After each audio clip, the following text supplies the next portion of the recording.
Alright guys, gonna do a quick react video to Diablo. He released this a few days ago and I haven't had a chance to watch it yet. Um, but yeah, we'll go through it, see what he says, see what he likes about it, see what he hates about it, and let's go from there. Let's check it out.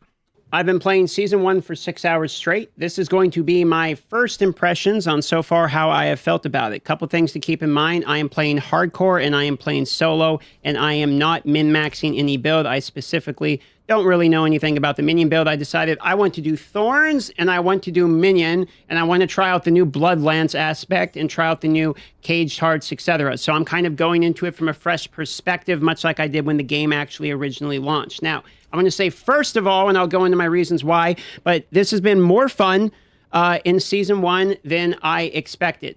It actually was quite enjoyable. The reason for this is I don't know if this is just a Necromancer thing or not, but the Caged Hearts, even the ones you get early, actually feel pretty good.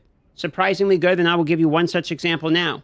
So the new hearts I have do multiple things, but one of the ones I have automatically cast whatever is on my corpse bar. For instance, it actually counts Raised Skeleton as one, and it counts Corpse Tendrils as one. What's amazing about this is it has a completely separate cooldown and spam than the actual one I have. You can see Corpse Tendrils is actually proccing very often. The way this actually works is it goes left to right. So if I have Corpse Tendrils here, and then I have Corpse Explosion here, it's actually going to do the one I want. So it sounds like what he's saying here. I haven't seen the heart yet, but it sounds like there's a heart that somehow activates your corpses for you automatically. And if that's the case, that is massive for the class, because that was always one of my biggest complaints about playing Necro in the Internal Realm, or you know, on release is, I mean, there's 50 corpses on the ground. You know, I can't click all these.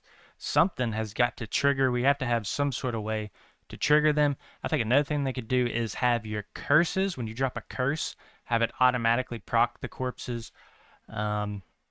Something like that, some sort of area of effect where you can proc multiple at once. But yeah, very interesting. Want here first, and then it will do this one if this one is currently on cooldown, okay? Now, Raised Skeleton itself actually works with this too, which is very surprising. So if I go here and I put in Decrepify, lose all my minions, okay, and then I put minions back right on the bar here, now I have no minions. But watch what happens. It is actually a fairly intelligent Caged Heart. And if you're wondering what's doing this, it's this one right here, Vicious. Attacking enemies with a basic skill increases the walking near a corpse. Okay, so it's that heart. It's the Vicious Heart. So that heart, walking near a corpse, activates an equipped corpse skill every second. So you can only do one per second.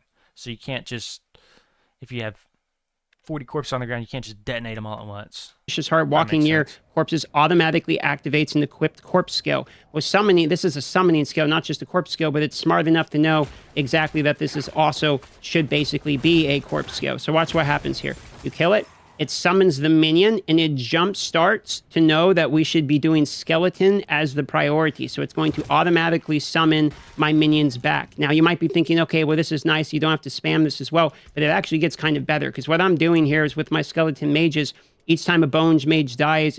Each time a bone mage dies from its own attack, they leave behind a corpse. Okay, yeah. From its own attack, they leave behind a corpse and fortify you. So my bone mages are killing themselves, leaving a corpse, automatically being resummoned, which fortifies me again. So I'm getting this additional tanky bit, which is actually really awesome. So he's essentially permanently fortified if he's constantly summoning these minions. The only downside of this that I see, and I'm not really sure if it is that big of a downside, is you have to be in like melee range to summon some of these, but if you're pushing content relative to your gear, it shouldn't be an issue. What's more hilarious about this is when you have at least 4 enemies near you, you gain an aura that automatically curses surrounding enemies with Decrepify. Whoa. When at least 4 enemies are near you, you gain an aura that automatically curses surrounding enemies with Decrepify for 10 seconds. Oh, that's massive.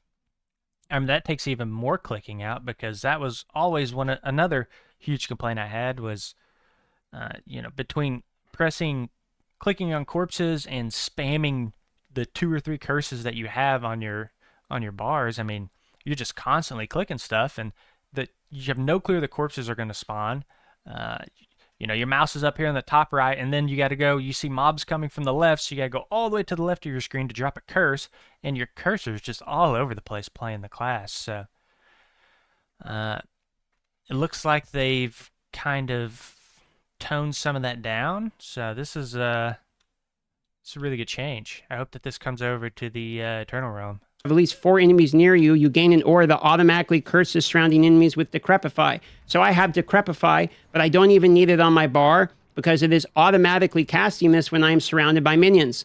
So here we go. Here's some minions. I'm going to jump off and get near them. And now you can see there's a bunch of minions around me, and now it's casting Decrepify. Well, the cool thing about this is, let's say I go ahead and decide that I'm going to use Blood Mist, right? Let's get Blood Mist on the bar here. Let's get Blood Mist on the bar. There we go.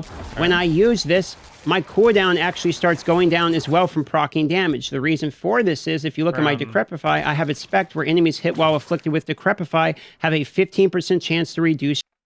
Yeah, so basically what that's going to be doing is any ability that has a cooldown, if you hit them with Decrepify, if you proc Decrepify and then start hitting mobs with it, it's going to reduce the cooldown on all of your abilities. It's just massive. Your CDR is one of the most broken stats in the game. Active cooldown. Now you might be thinking, okay, that's kind of cool, not too big of a deal, but then you have to remember that this actually has the automatic casting from things like Corpse Explosion as well. So if I am in a Blood Mist and I'm near, it is still going to cast and explode corpses. What this actually means for me is that once we have the boots, that makes it where the Blood Mist explosion is at. I actually just lost my hardcore character. Bruh.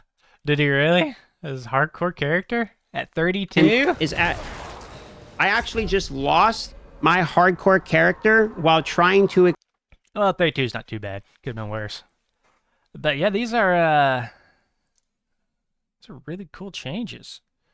Looks like they've taken a lot of the clicking out of the class, which is what it really needed.